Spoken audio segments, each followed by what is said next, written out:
Mwiriwe muraho murakaza neza kuri urubuga nkuko bisanzwe nge ndi Nene hano mbabwira uko mbyumva uko mbitekereza uko nabigenza ndi wowe wabishaka kubifatanya inama wabishaka ukabisuzugura wabishaka ukabibika ukazayikoresha igihe bikeneye washaka nunabifate ukikomereza byose nuko bishaka byose urabyemerera.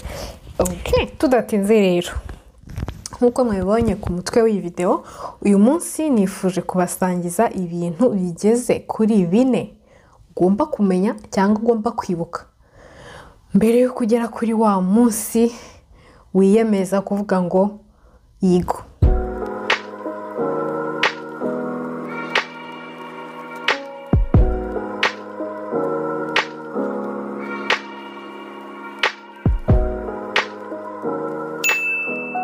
Ubwo ndavuga ku bantu bashaka kuvuga yego kugeza urupfu rudutandukanyije kuko abari decision ikomeye cyane.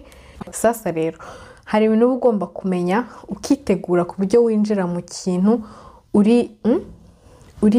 uri tayari, mbese uzi ufite intwaro uzarwanisha, uzi aho ibitero bizaturuka ku buryo uri tayari, kuko gukora ubukwe kubaka urugo ni ibyishimo ariko ni n'akazi, mbese ni like nta kintu kiba kiri parfait ku isi.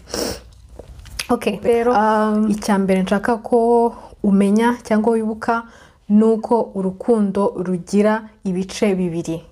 Nivuga ibice bibiri ngo rugira chapitre ebyiri cyangwa rugira ubuzima bubiri cyangwa twavuga gute, ni ukuvuga ngo ubushakashatsi bwerekanye yuko urukundo rupfa, urwatinze rupfa nyuma y'imyaka 3. En général rero urukundo rupfa hagati y'imyaka 2 n'3.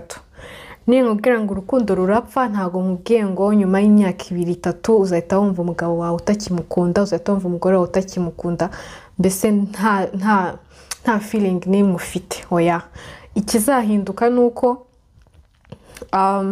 bwa bushyuhe wari umufitiye, nuko ngo nyuma y'iyo myaka 3 ikintu kiba gihari abari nka ni sentiment zindi ziba ziri deep, ariko rwa rukundo like kwa kundi wamubona gukumva. Urabona iyo utaratindana n'umuntu uramubona ukumva papiyo mu nda, ukumva ibintu mu nda, ukava icyuya, niba uri inzobe ukaba umutuku, niba usanzwe witonda ugahita utangira kuvuga menshi, mbese ugahinduka igihe umubonye, igihe ugeze presence igahindura, mbese ukumva urahindutse ubaye wundi muntu.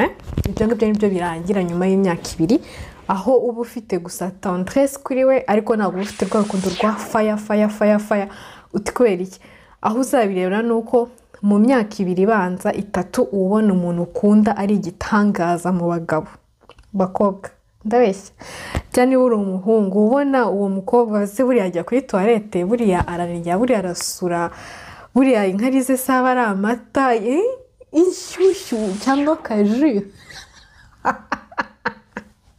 Okay, niba utaragera kuri iyo ntuze muri iyo eta yo kumva ukunda umuntu bigeze aho ngaho, ubwo nyine urambabaje, wihangane igihe cyawe kizagera. Suko kandi nawe niba warageze mu gihe ibyo byo kubona umuntu ukabona mbese ni nka angel ivuye mu ijuru, ibyo ni ibisanzwe. Ntugire ubwoba ngo ugire ngo uwo muntu ntabwo ukimukunda. Ubu ukimukunda gusa uba watangiye kuba realistic, like umutwe wawe n'umutima wawe biba byatangiye kujya hamwe, ugatangira kureba.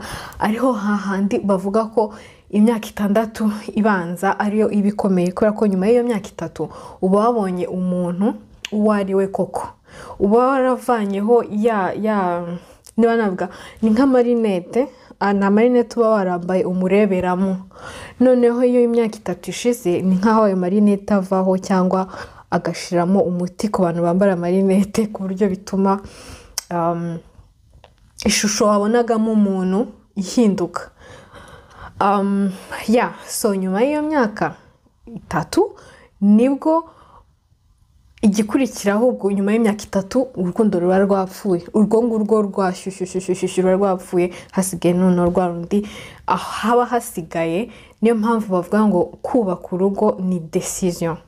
kubaka urugo ni ukubyuka buri munsi ukareba umugabo wawe ukavuga uti ndongeye nguhisemo, mpaka ako karamatike kazagera niba ari ryari, ahaba hasigaye aba ari decision yawe wafashe. Ari naho hari igihe ubyuka ukadesida yuko ngewe amafuti yawe ndayahaze, ibi niba ukora ndabihaze, sinkibyihanganiye, mpisemo ko nge nawe twarekana ugaca iwawe nanjye ngaca iwanjye. Niyo ngo nyuma y'aho ngaho niho hahandi ugomba kwibuka yuko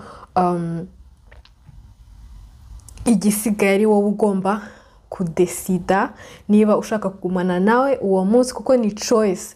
Ni ukuvuga ngo niho n'ubundi n'urukundo en general, ubundi urukundo ni uguhitamo, kuko haba hari abantu benshi beza kurusha uwo nguwo, bagukunda kurusha uwo nguwo, baseka neza kurusha uwo nguwo, bateka neza kurusha uwo nguwo, bakora ibiki n'ibiki, ariko haba hari ikintu kidasanzwe cyatumye uhitamo uwo nguwo.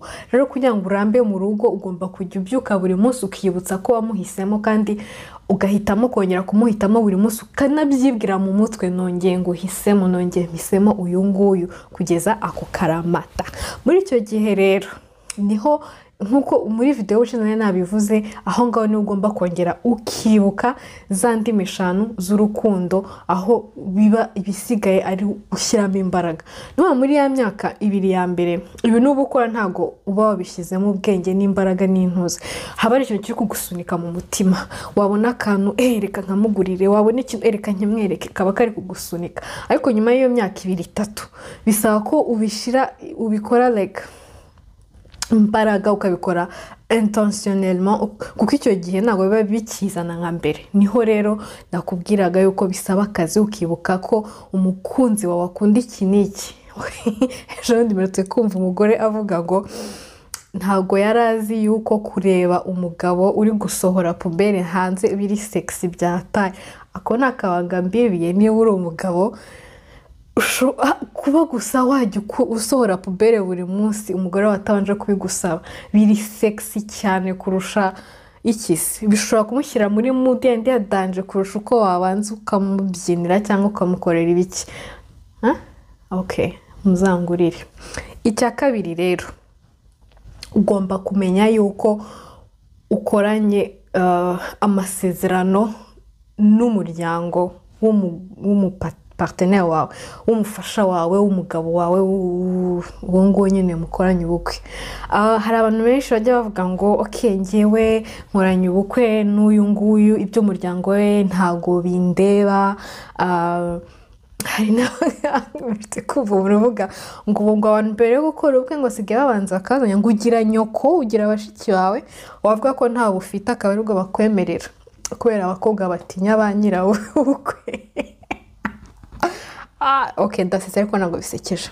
Okay, ugomba kumenya yuko ukoranye ubukwe n'uwo mugabo, ariko aje ni nka pake. Umuntu mukoranye ubukwe, uwo mukobwa mukoranye ubukwe aba ari pake, kuko aba afite bagage, aba afite abantu bari mu buzima bwe, kandi ntabwo kuba mukoranye ubukwe bivuze ko ugiye guca umubano yari afitanye n'abo bantu bose. Abo bavukana bazajya bazi iwawe, mama we azajya azi iwawe, bazajya b'influencer uko atekereza, nazagira ikibazo bashobora kuba bamwe mu bantu bazajya bamubwira ngo gikemure gutya.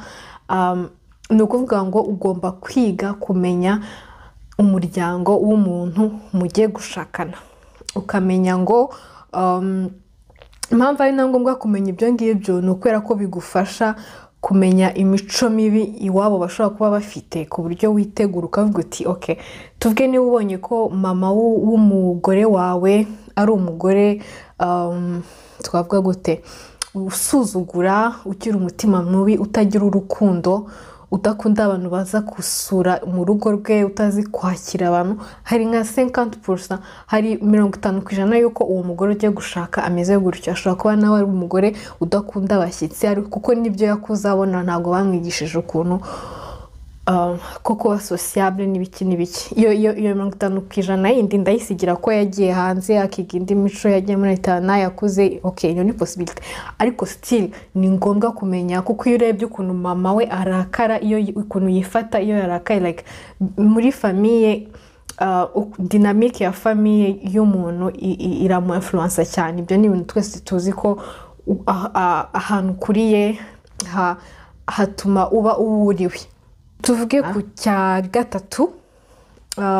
Cya gatatu ni uko ugomba gufata umwanya wo kudatinga, sinzi niba nabivuga,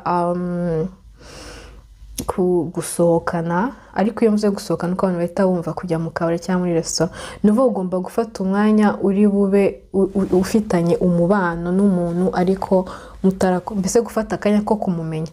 Ntago ari njyewe ko mbibona, twibuke ko nyamvu kuko mbibona. Icya mbere ndemera ko hari abantu bashobora gukora ubukwe bataziranye nk'uko kera babikoraga kandi bakubaka neza bakishima. Hari abantu bashobora gukora ubukwe baramenyanye mu cyumweru kimwe bakahita bumva bahise bamenya ko nyine ni wowe nari ntegereje, bakubaka urugo rukagenda.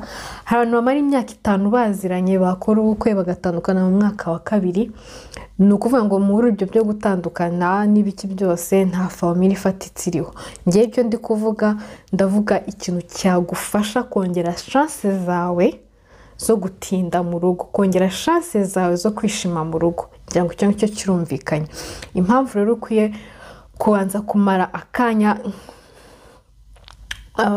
ubundi biri konseye ko udatinga, ko ufata igihe kigera nko ku myaka 2 wiga kumenya umuntu. Hanyuma iyo birenze imyaka 2, 3, 4 aho ngaho biba bibaye ibindi uba watinze gufata decision. Kandi iyo utinze urumva nyuma y'iyo myaka 2, 3 rwa rukundo rwa shushu rw'ubushyuhe ruba rwarangiye, bikasaba kongera ugafata decision kuko urukundo rurapfa rukazuka, ariko navuga mbese rugira ubuzima bwinshi. Nyuma y'imyaka 2 rurapfa, mugakora ya nzantimeshano z'urukundo rukongera rukabyuka, hashira imyaka inga rukongera rugapfa, rukongera rukabyuka. Mbese niba navuga ko rusinzira, reka twivuga ko rupfa ariko rurasinzira, kandi iyo rusinzire nturubyutse rurasinzira nyine rugapfa. Rero ugomba igihe rusinzira ugomba kubimenya kugira ngo urukangure rwongere rugaruke. Ibyo byari bijyanye na point ya mbere. Reka dukomereze ku ya kabiri rero. Impamvu ukwiye gufata akanya ko nukumarana akanya n'umuntu muzakorana ubukwe, umuntu mukundana. Kwanza ibyo bikorana mbere yuko udesida ko ari we muzabana. Ugomba gufata akanya ko kujya mumarana akanya, niba muvuga ati kwa gatanu tuzajya dukora iki n'iki, kwa gatandatu tuzajya dukora iki n'iki, tuzatubona akanya mu cyumweru, mugashiraho nk'amarituel cyangwa routine. Ibintu ubundi routine na rituel ni ibintu byangombwa mu mibanire y'abakundana. Ibyo tuzabivuga mu yindi video. Impamvu rero ari ngombwa ni uko plus umarana akanya n'umuntu plus umenya, kubera ko mu rugo compatibility ni ikintu cyangombwa cyane. Ntago nzi compatibility mu Kinyarwanda, niba ubizi ubinyandikira hano hasi. Compatibility ntago nzi niba ari ryo jambo, ariko navuga ni nko guhuza. Muri icyo gihe rero cyo kumenyana cya dating, ugomba gufata akanya ko kujya umana n'uwo muntu kugira ngo umenye niba muhuje bigeze he mu rwego rw'ubwenge, like intellectuellement. Hari igihe umuntu umwe aba yarize amashuri menshi, yarasomye ibitabo byinshi, afungutse mu mutwe cyane, uwundi akaba atarize cyane, atarasomye cyane, cyangwa yaravukiye mu muryango umurera mu buryo bwa navuga gakondo, navuga nyine bwa kera, ku buryo muba mutumvikana, aho wowe uvuga uti mu muco bimera gutya na gutya, nge nkakubwira ati ibikwiye n'ibi n'ibi, nkakubwira ati psychologiquement ni gutya na gutya, uri kumva aho icyo kibazo kigenda kimera. Ibyo rero bishobora kuzavamo intambara ikomeye mu gihe mwageze mu rugo, aho ngewe mba nkunda yuko ndi umugore nzamvuga ati ngewe ndi feministe, ni ukuvuga ngo umugabo wanjye agomba kuba azi ko nge ntawe nzamutekera buri munsi, ntabwo nshinzwe kumenya aho yajugunya amasogisi yo mu misera amakariso, ntabwo gutya na gutya na gutya. Umugabo akaba yaraje azi ngo mu muco iyo nashatse umugore mva ku kazi nkicara mu ntebe, umugore akava ku kazi akaza akantekera, akangaburira, akamesera, akandurura ibintu, akoza ibyumba, agakoropa. Urumva ngomba kurana niba mufite mindset zimwe, niba mufite degree zimwe z'imitekerereze. Ikindi kumarana akanya n'umuntu bituma umenya uwo ari we mindani nuvuga ngo ubundi umuzi hanze uzi ngo mfite umusatsi nyine naturel cyangwa udefrige ndi igikara ndi mugufi ndi kihanze ubuhaza ariko uwo mwanya ufata niwo umenya ubundi we mindani nibwo umenya ngo iyo twamaranye akanya nibwo umenya ngo iyo ndakaye mbigenza gute sibyo hari umuntu urakara akamenagura ibintu byose hari umuntu urakara akakujugunyira ibintu byose hari umuntu urakara akakubigira nabi hahandi uzamara nk'imyaka 5 udashobora kwibagirwa ibintu yakubwiye kandi koko we aba bivuze ku burakari ntago aba abihagazeho iyo uburakari bushize atavuga navuze nabi hari n'umuntu uvuga nabi ku kintu azi ko kiri ukubabaze abishaka kwako umubabaje akumva ko nakubabaza mu magambo nawe uri bubabare ubundi mukaba mubaye kid no ngo mechanisme ibikora itandukanye rero bigufasha kumenya nkanjye ntago njya nihanganira umuntu umbwira nabi naho njya nihanganira umuntu umbabaza yabigambiriye ngo ko nakubabaje nawe ukiyaranja ukambwira nabi ugafata nk'ikintu nakubwiye kera kiri personnel kuri njyewe nk'umuntu wambabaje nk'umuntu wamfashe ku ngufu ugatubizana ko kanya ukatuvuga ngo wowe ngo niyo mpamvu banagufashe ku ngufu gutya na gutya na gutya hari umuntu ushobora kubwira gutyo akabyihangana ariko ngiye ko nizi ibyo ntago nabyangana niyo mpamvu ari ngombwa kumenya ngo umuntu arakara gute yishima gute se iyo yatakaje nk'umubyeyi iyo yatakaje umuntu akunda bigenda gute ese arifunga ese arifungura ese ajya mu nzoga ese ararwana ese ahinduka ukundi ese arabyakira ese ku buryo wamenya ngo uwo akeneye nawe nduwo akeneye kubera ko mu buzima ubundi ni ugukenerana urugo ni ugukenerana iyo udakeneye mugenzi wawe ntago iyo relationship ibigifite impamvu no kumenya ngo akunda siporo akunda golf akunda basket akunda foot hari abantu bari aho ngaho wagira ngo barongowe na foot umugabo igihe cyose abonye temps libre aba ari gukina foot ku kibuga kureba match kuri televiziyo mbese foot ni nk'umwana we wa mbere cyangwa usumbaza umugore we sasa rero wowe ugomba kubanza ukabimenya ukabyihanganira kuko wowe ushobora kuba wanga foot urunuka kuko niyo wumvishe ngo umukinnyi ukina foot wumva ubwonko bukuriye rero ugomba kumenya hakiri kare ukamenya ko foot uzajya uyisangira n'umugabo wawe ese uri tayari nawe ugomba kwitegura nawe ukajya utangira kumenya ngo takre n'iki ngo bakoze ku mupira siniko tushe ukiyaranja ukamenya utuntu kugira ngo ibe moye nubwo akunda foot cyane nawe ujye wisodeka muri ako gafutu ke ari nawe uzajya umufatira ko yari muri foot ari muri mood nziza nawe ushobora gufatira aho ngaho ukajya gukunda foot mukajya mwishima ukajya unagera ku cyo wifuzaga mu gihe mwarebanye foot yishimye ugatucishamo ukavuga icyakugenzaga ako ni agatipu nari nguhaye urakoze ikindi cyangombwa ukwiye kumenya icyo ngicyo ni ikintu abantu benshi batavugaho rumwe ni ikijyanye no kubana mbere y'uko mukorana ubukwe hari abantu bemera yuko ugomba kubanza ukabana n'umuntu mugiye gukorana ubukwe kugira ngo nka test nk'uko niyo ugiye kugura imodoka ubanza ukayitwara nk'icyumweru kimwe kugira ngo umenye niba mushoborana niba inwe essence ingana gute niba mu misozi igenda gute niba ishoboye kugenda mu mabuye n'ibiki byose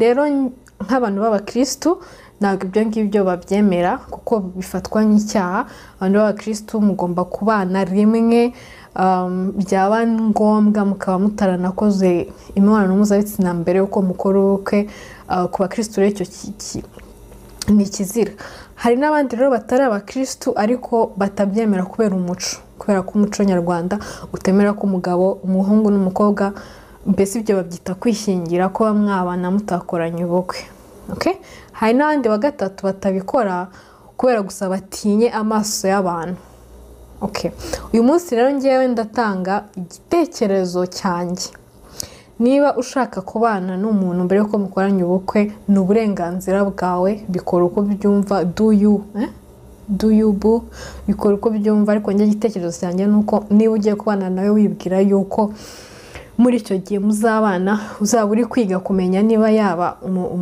umufasha ugukwiriye njye ntabwo nemera ubutware. Umufasha ndi umufasha w'umugabo wanjye, n'umugabo wanjye n'umufasha wanjye, nta mutware n'umukozi hagati yacu.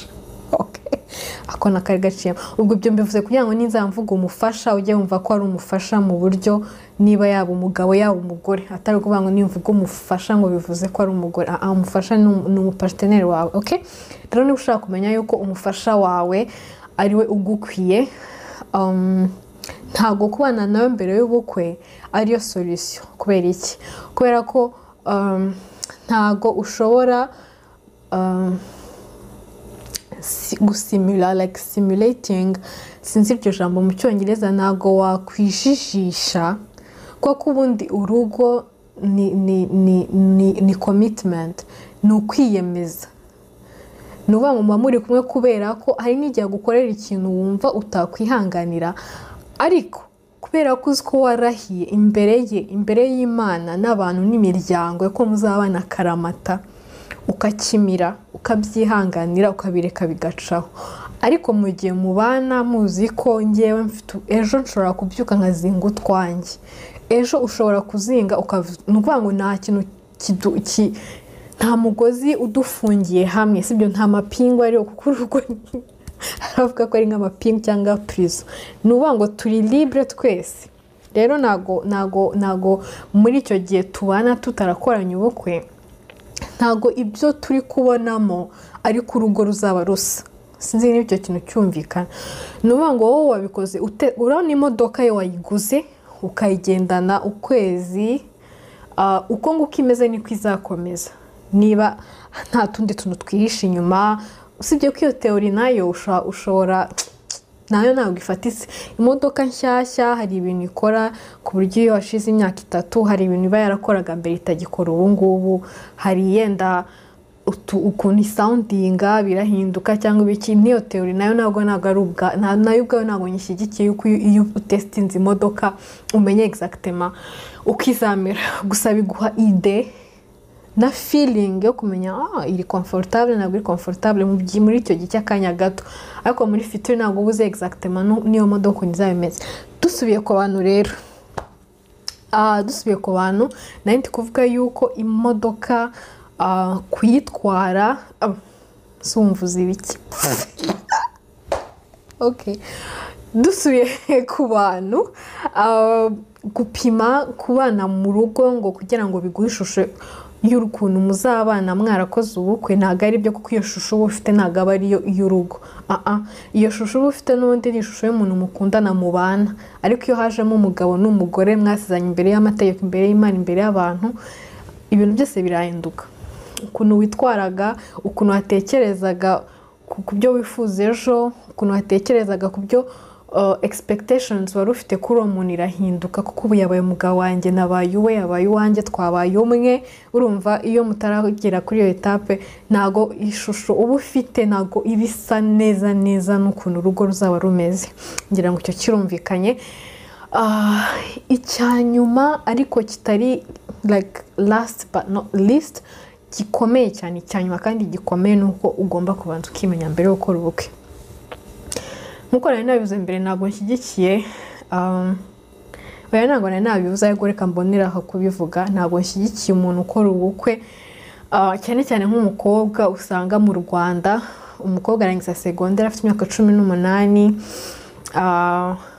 universite hari abayirangiza bafite nka 22, hanyuma nyuma y'imyaka 22 ukatubona mama wawe kubwira ngo genda ukora ubukwe, society ikwiye gukora ubukwe.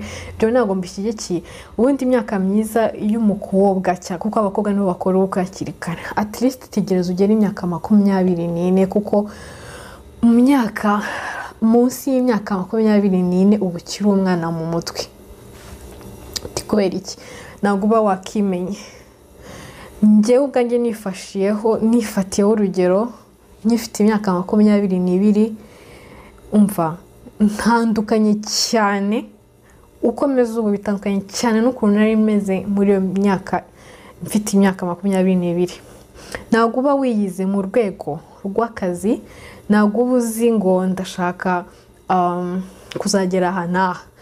Iyo ufite imyaka 20 ari igihe uba wumva nubona akazi kaguhemba biguhagije kandi iyo ugejeje 25 ukumva ushaka kuba CEO, ukumva ushaka kugira uruganda rwawe rukora ibintu, ukumva uracyafite ibintu byinshi byo gukora mu buzima bwawe kandi bitakwemerera kugeraho mu gihe washatse urugo wabyaye. Ntago uba ugishoboye gusiga abana buri munsi kuko ugomba no kureba uburere bw'abana. Ni ngo hari inzozi zawe nyinshi utageraho kubera ko utihaye umwanya wo kumenya ko n'izo nzozi uzishaka, cyangwa utihaye umwanya wo kugera kuri izo nzozi ngo ugere aho uzigeza kugira ngo noneho umenye kuba wafata iyo commitment yo gukora ubukwe. Ikindi usibye no kumenya ibyo ushaka mu buryo bw'akazi n'imirimo n'amafaranga, nawe ubwawe ubwoko bw'abantu ukunda ntabwo uba wakabumenye.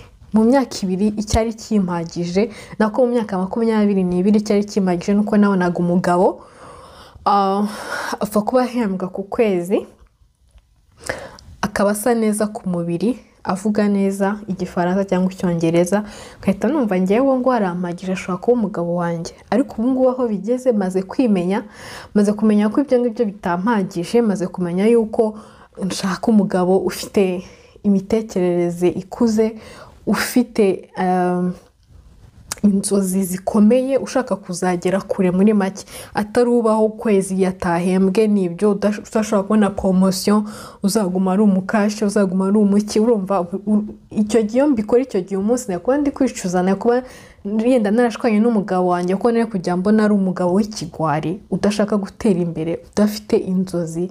Mbese najya mbona ari hasi yanjye ngende hejuru kuko mbona ntekereza neza, nkajya mbona ntagatekereza. Ukumva icyo gihe rero urumva ko nari kuba myigishe. Kandi uyu munsi kuba namaze kwimenya, nkaba nzi ngo iyo narakaye mba nshaka umuntu unsaba imbabazi bigahita birangira, cyangwa iyo narakaye mba nshaka gusohoka hanze nkarya umuyaga nkagaruka. Iyo narakaye mba nshaka umuntu uzakampobera, iyo narakaye mba nshaka umuntu umpa amahoro. Urikumva nanjye ubwanjye ni ibintu maze kwimenya, bivuze ko ninjya gushaka umugabo nzaba nzi icyo nshaka n'icyo ntashaka, bizamfasha guhitamo ngendeye ku byo nkeneye n'ibyo nshaka. Ngira ngo icyo kirumvikana. Ubundi iyo ni suje nini, ntago navuga ngo nyirangize, video imaze kuba ndende, reka ndekera ngaho ku bw'uyu munsi. Reka mpumeke.